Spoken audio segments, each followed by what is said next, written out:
Hello everybody, and welcome to my first Formula 1 My Team career mode. Today I'm going to be setting up my team, and I think we're going to be doing the first race in Australia as well. So I hope you enjoy, and let's get straight into it. So here we are in the team overview. I am picking my character at the moment. As you can see, I've already made a character. I've made the overalls and the helmet match the team colors that I'm going for. My number will be 13, and my audio name will be Joker, because I am Funny Man, and they obviously don't have Funny Man, so Joker is the closest I could get to that. So here we are, time to pick a team name, and I'm going to go for 8it Racing. Yes, because my username is Pixelated, I might as well go for 8it Racing, because it's, yeah. I might change it around in the future, never know, but this is what it's going to be for a while now. Now it's time for us to pick our main sponsor. We've got a range of different choices here, all ranging from easy objectives to medium to hard objectives. We've got Equinox, and we've got Slingshot Fuel, and we've got TriStar, and we've got this first one, which I'm not going to even try and pronounce because I can't even read it. But I'm going to be looking at the different goal bonuses and the weekly incomes, and of course the objective that we have to go for. But I believe I have picked TriStar, because it, in my opinion, is the best out of all of them for me. I think as a team, achieve 2 points finishes during a season is easy enough for us. And the goal bonus is a nice 4.02 million. And the weekly income is average as well. Only a few thousand below Distort. So, yeah, so TriStar will be our main sponsor. Now, time for the choosing of our engine. There are many different options, 4 different options. You got Honda, Renault, Mercedes, and Ferrari. Ferrari, of course, the highest contract cost. So, I want to go middle to low, so I am going to pick Renault, because I don't want to go too down low for Honda, and Mercedes is a bit too expensive for me at the moment. So I'm going to pick Renault, so I have at least enough money to get a decent teammate. Now we're time to choose our driver. Of course, there's our Lord and Savior, Mavir Raghunathan, is willing to sign for us. Am I gonna do it? Hell no. Look at our rating, 45. We are not going to go for our Lord and Savior, because in my opinion, he's just a bit too low for us. I want to get a driver who is a bit high-end and a good driver. So it's between the 4 British lads of Callum Ilott, Jordan King, and Jack Aitken for $1.5 million. But due to their ratings, I'm going to just pick. I'm not too worried about the experience, race pace, awareness, and racecraft and pace and whatever. So I am most likely, well no, I've already done it. I have picked the one and only Jack Aitken to drive for 8it Racing.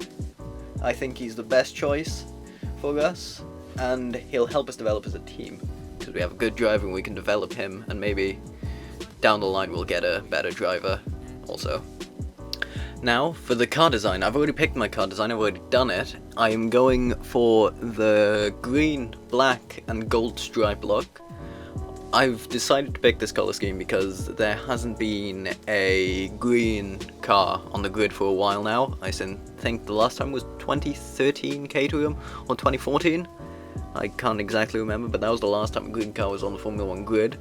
So I've decided, let's bring back the green and add a good colour scheme to it, which is the black and gold.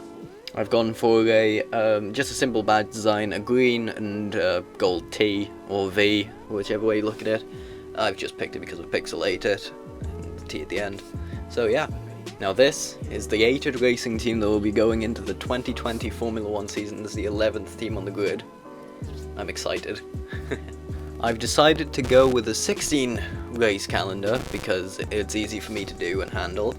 And this is going to consist of these tracks you can see on screen, the tracks that are blacked out, and have a red symbol next to them. These are the tracks that we won't be going to, but I will be doing them in the next season and bringing them back and forth and doing all that with the tracks for 16 races of a season.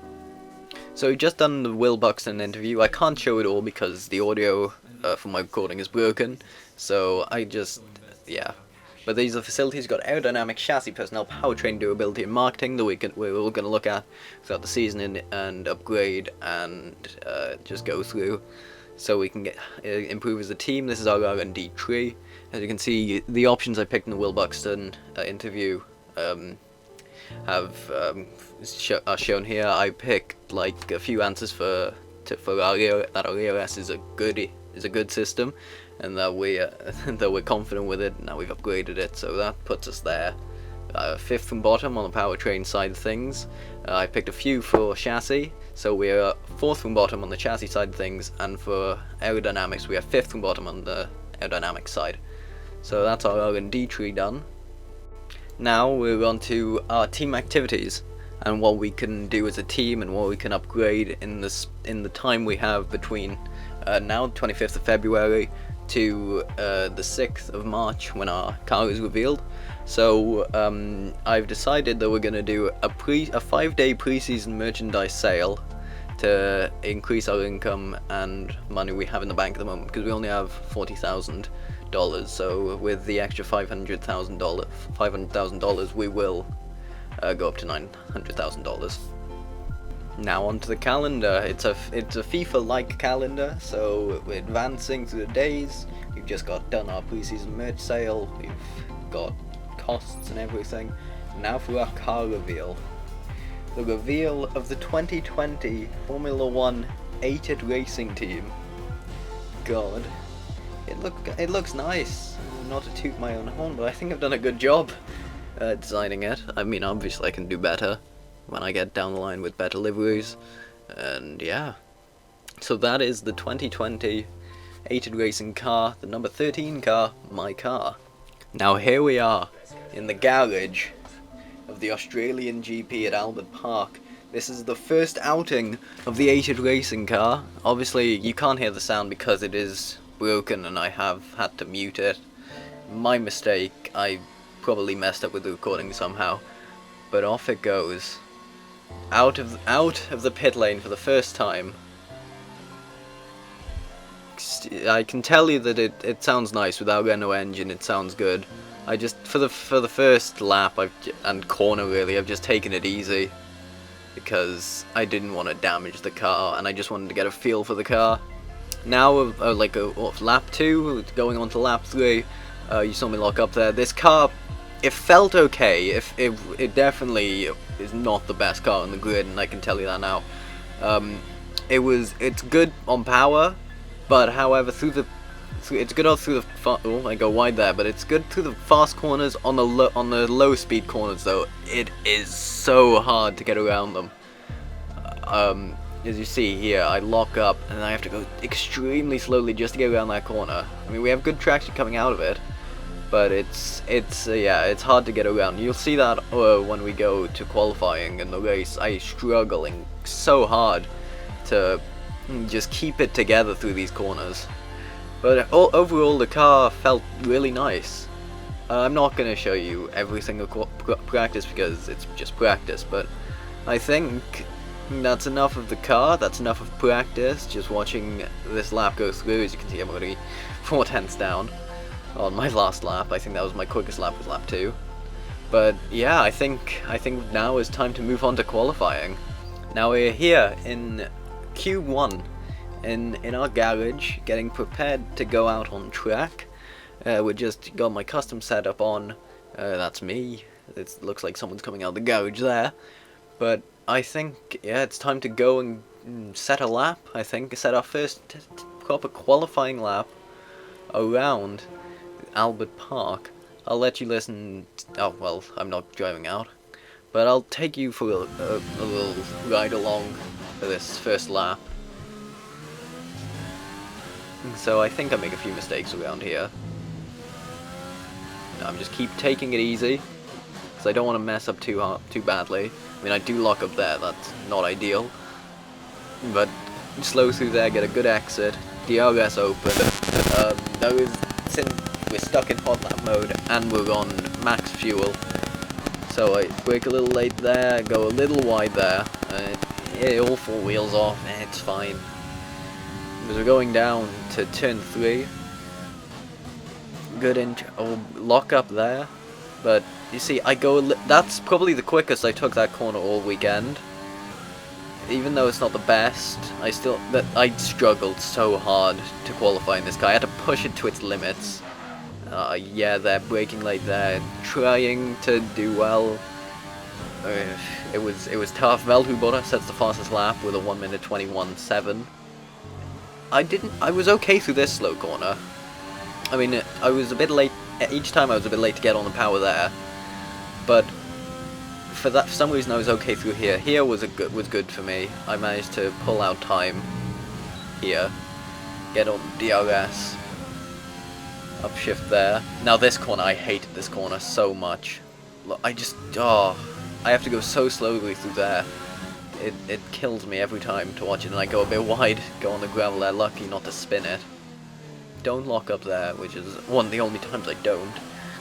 But Lewis Hamilton sets a 1:21.0. Let's see how close we can get to that. We're not even close.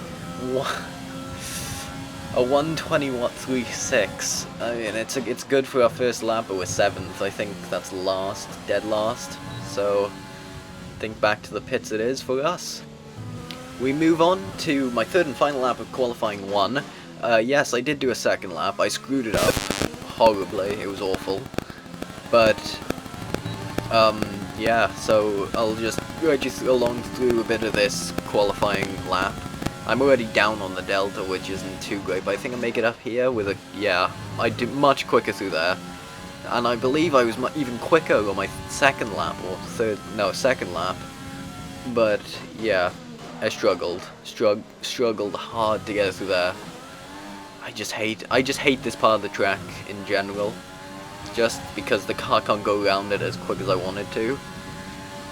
But as we go through here, I struggle again, brake late, but get on the power early, and do well. I pull out some tenths or thousandths or hundreds, one of them, through there. I wasn't really looking. Do well through there. I say that this is definitely my best lap.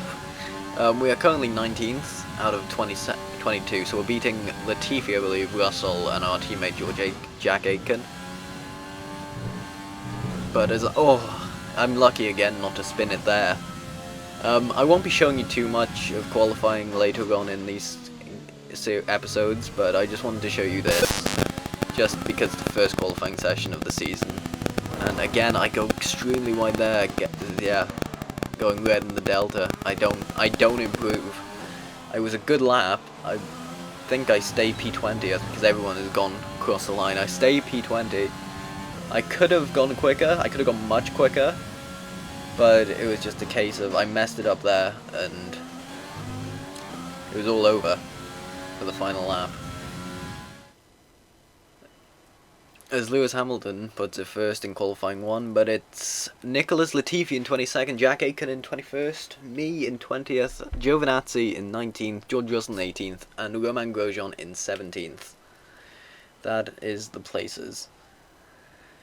Yeah, so we'll be starting P20, or I think, no, Giovinazzi does get a penalty, so we will be starting from P19 on the grid.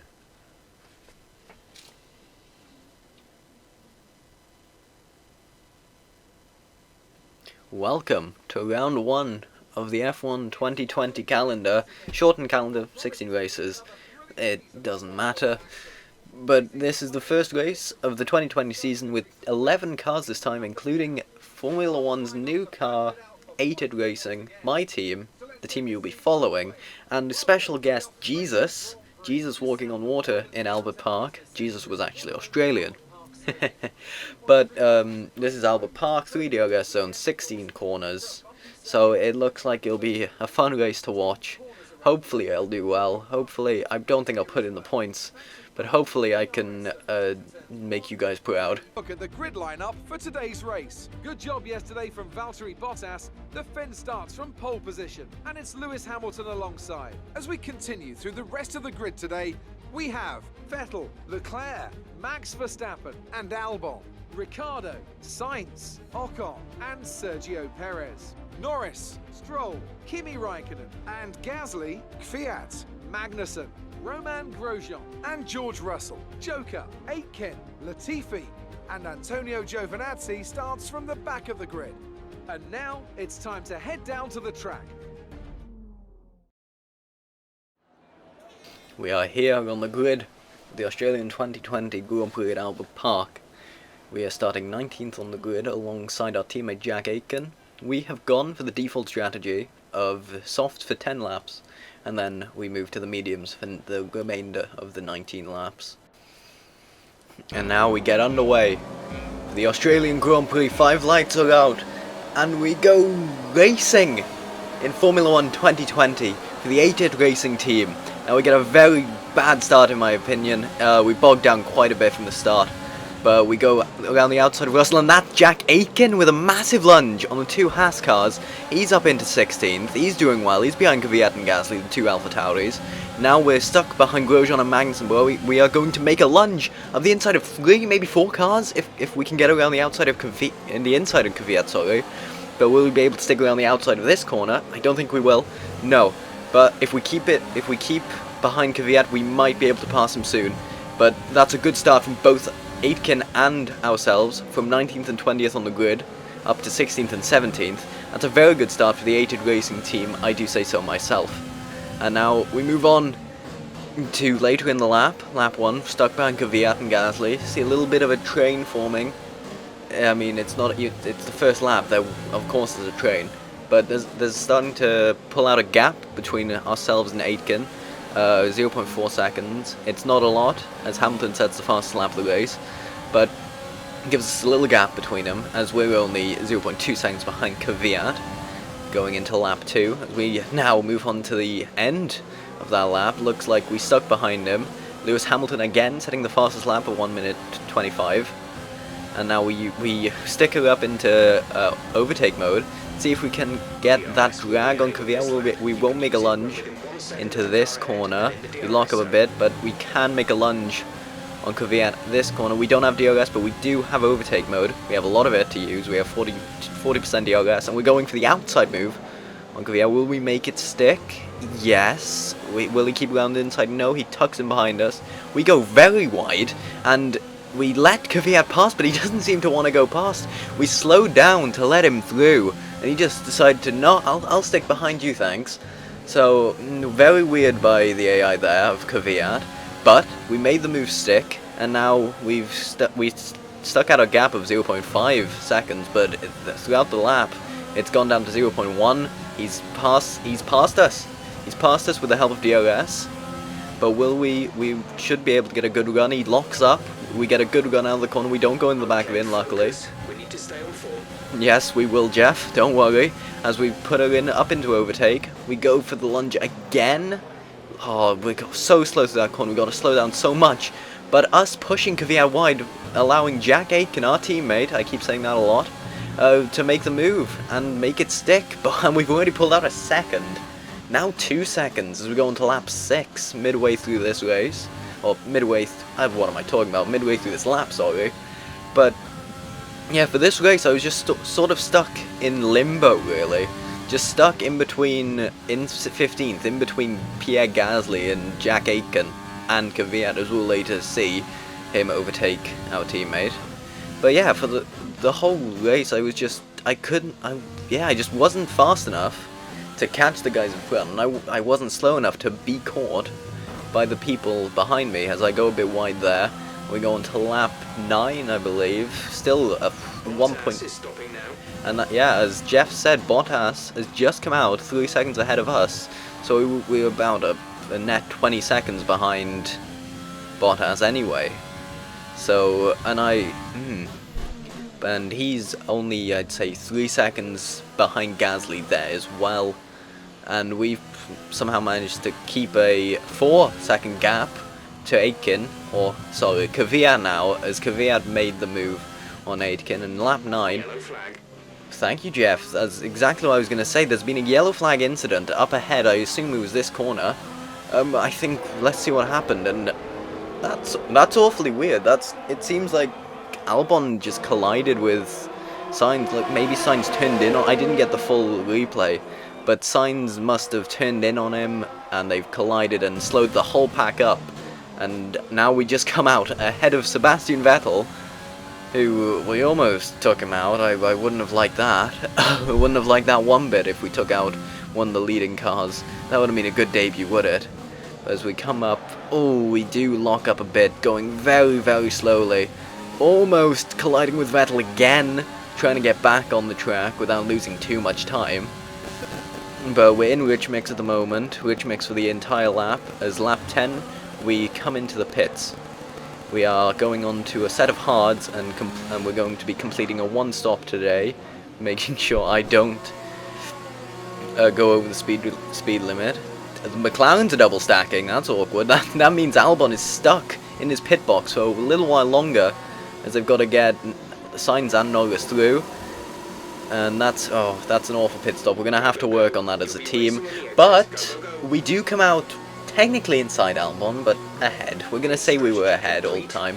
So we come out ahead of Albon, and behind Pierre Gasly we have basically made a net 2 positions, as Norris got held up behind his teammate in the pits, and Albon got held up behind Norris in the pits as well.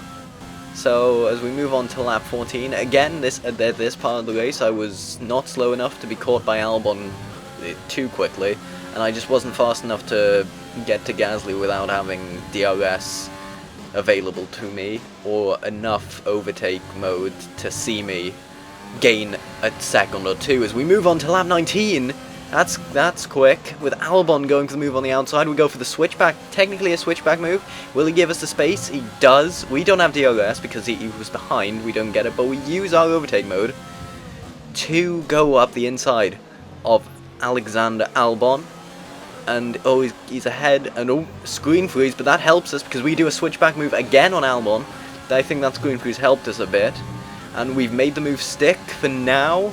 We about 0.5 ahead. That was a good corner. Oh, well, it was an okay corner, I wouldn't say great, but we made the move stick, and we're keeping Albon behind for, I'd say, another lap or 2 maybe. It depends how quick we are through here, as yeah, no, he's already caught up by the end of that lap. Again, we're not going to stick it up into overtake. Like, normally, I wouldn't fight Albon or a front-running team, but because I didn't have any action this entire Grand Prix, ooh, we almost go into the back of him, try the move again. Okay, focus. We need to stay on form. Yes, thank you, Jeff. But it was weird, yeah. I just wanted to fight him because I had, like, no action this entire Grand Prix. So I just was like, oh, screw it, I might as well fight you and have some footage out of this.